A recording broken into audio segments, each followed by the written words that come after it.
শিক্ষিত কৰি যদি চৰকাৰী চাকৰি টকা দি ল'ব লাগে তাতকৈ আৰু অন্যায় যুৱ সমাজৰ বাবে একোৱেই হ'ব নোৱাৰে তাক মই বিশ্বাস কৰিছিলো আৰু সেই কাৰণে আমি পৰিৱৰ্তনৰ কাৰণে কাম কৰিছিলো আজি এপিএসসিৰ যেতিয়া ৰিজাল্ট দিয়ে তেতিয়া ৰিজাল্টৰ পিছত আমাক বেয়া পোৱা টিভিটো নিউজ কৰিবৰ বাবে বাধ্য হয় যে এইজন ল'ৰা তৰকাৰী বেপাৰীৰ ল'ৰা এইজন ল'ৰা বিধৱা মহিলাৰ ল'ৰা এইগৰাকী ছোৱালী বজাৰত দোকান পাতি সৰু বস্তু বিক্ৰী কৰা এগৰাকী মহিলাৰ সন্তান যি চাকৰি এদিন মন্ত্ৰী বিধায়কৰ ল'ৰা ছোৱালীয়ে পাইছিলে অফিচাৰৰ ল'ৰা ছোৱালীয়ে পাইছিলে আজি সেই চাকৰি যোৱা 3 বছৰত অসমৰ সাধাৰণ মধ্যবিত্ত আৰু দৰিদ্ৰ শ্ৰেণীৰ ল'ৰা ছোৱালীৰ বাবে আমি মুকলি কৰি দিব পাৰিলো আৰু এই হৈছে পৰিৱৰ্তিত অসম এইখনে হৈছে নতুন অসম মেধাৰ ওপৰত আমি চৰকাৰী চাকৰি প্ৰদানৰ আমি এটা নতুন মানদণ্ড নিৰ্মাণ কৰিছো মই যেতিয়া কলেজত আছিলো বা আমাৰ বিমল বৰা যোগেন মহান যেতিয়া কলেজত আছিলে তেতিয়া আমাৰ কোনেও চৰকাৰী চাকৰি আমি আশাই নকৰিছিলো কাৰণ আমি জানিছিলো যে চৰকাৰী চাকৰি পাবৰ কাৰণে আমি কাৰোবাক 10 লাখ 5 লাখ টকা ঘোষ দিব লাগিব আৰু ঘোষ নিদিলেও কোনবা মন্ত্ৰী বিধায়কৰ লগত আমাৰ সম্পৰ্ক থাকিব লাগিব আৰু নহলে এপিএসসি বা ইন্টাৰভিউ লোৱা মানুহসকল আমাৰ পৰিয়ালৰ লগত জানা শুনা হ'ব লাগিব তেতিয়াহে আমি চৰকাৰী চাকৰি পাব পাৰো মোৰ লগত যিসকল মেৰিটত ল'ৰা ছোৱালী পাছ কৰিছিলে আৰু মই এৰি অহাৰ পিছতো যোৱা কেইবছৰমান আগলৈকে যিবিলাক ল'ৰা ছোৱালীয়ে সুন্দৰভাৱে কটন কলেজত মোৰ লগত পঢ়িছিলে তেওঁলোকক মই ভেঞ্চাৰ কলেজৰ প্ৰফেসৰ হিচাপে গাঁৱে ভূঞে গলে আজিও লগ পাইছিলো অৰ্থাৎ সুকা ল'ৰা ছোৱালীৰ কাৰণে এটাই ৰাস্তা খোলা আছিলে মেজিষ্ট্ৰেট হ'ব নোৱাৰে ডিএসপি হ'ব নোৱাৰে চৰকাৰী চাকৰি পাব নোৱাৰে এসিস্ট্যান্ট ম্যানেজাৰ এসিস্ট্যান্ট ডিৰেক্টৰ হ'ব নোৱাৰে তৃতীয় আৰু চতুৰ্থ শ্ৰেণীও চাকৰি পাব নোৱাৰে তেওঁলোকে কি কৰিছিল নিজৰ গাঁৱলৈ ঘূৰি গৈছিলে গাঁৱত এখন এলপি স্কুল খুলিছিলে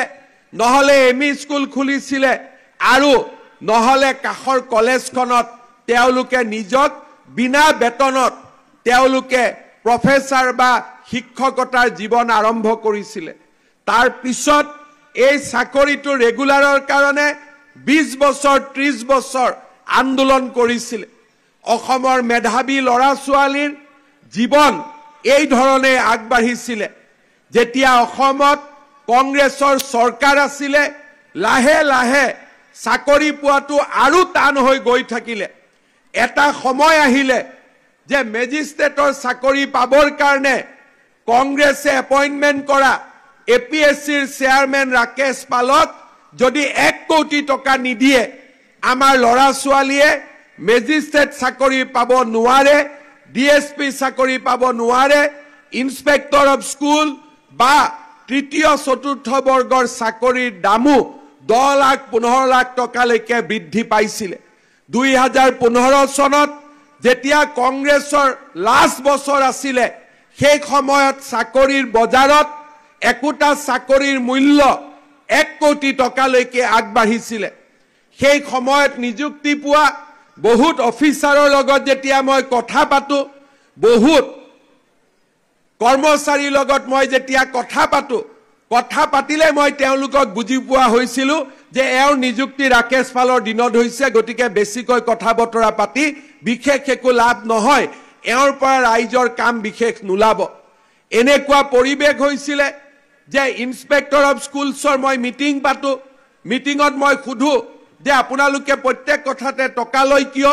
তেতিয়া মোক কয় যে স্যাৰ 20 লাখ টকা দি চাকৰি লৈছো খুদত টকা আনিছো গতিকে টকা মাৰিব লাগে টকাটো ঘূৰাই দিব লাগে গতিকে টকা যদি নলও আমি কেনেকে খুদত টকা ঘূৰাই দিম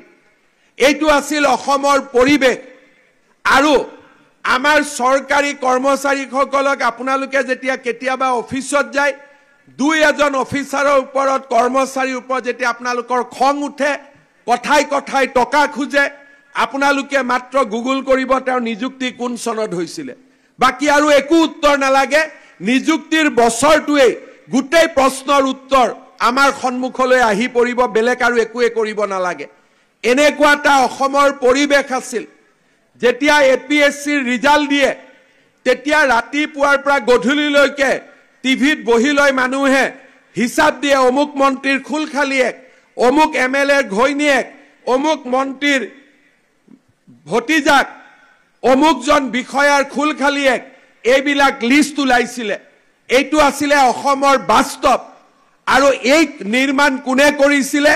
যেতিয়া আমাৰ অসমত কংগ্ৰেছ দলৰ চৰকাৰ আছিল চাকৰিৰ এখন বজাৰ খুলি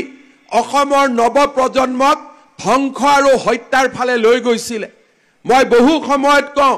ড্ৰাগছ খুৱাই মানুহক ধ্বংস কৰিব নালাগে মদ খুৱাই ধ্বংস কৰিব নালাগে উচ্চ শিক্ষিত কৰি যদি চৰকাৰী চাকৰি টকা দি ল'ব লাগে তাতকৈ আৰু অন্যায় যুৱ সমাজৰ বাবে একোৱে হ'ব নোৱাৰে তাক মই বিশ্বাস কৰিছিলো আৰু সেই কাৰণে আমি পৰিৱৰ্তনৰ কাৰণে কাম কৰিছিলো আজি এপিএসসিৰ যেতিয়া ৰিজাল্ট দিয়ে তেতিয়া ৰিজাল্টৰ পিছত আমাক বেয়া পোৱা টিভিটো নিউজ কৰিবৰ বাবে বাধ্য হয় যে এইজন ল'ৰা তৰকাৰী বেপাৰীৰ ল'ৰা এইজন ল'ৰা বিধৱা মহিলাৰ ল'ৰা এইগৰাকী ছোৱালী বজাৰত দোকান পাতি সৰু বস্তু বিক্ৰী কৰা এগৰাকী মহিলাৰ সন্তান যি চাকৰি এদিন মন্ত্ৰী বিধায়কৰ ল'ৰা ছোৱালীয়ে পাইছিলে অফিচাৰৰ ল'ৰা ছোৱালীয়ে পাইছিলে আজি সেই চাকৰি যোৱা 3 বছৰত অসমৰ সাধাৰণ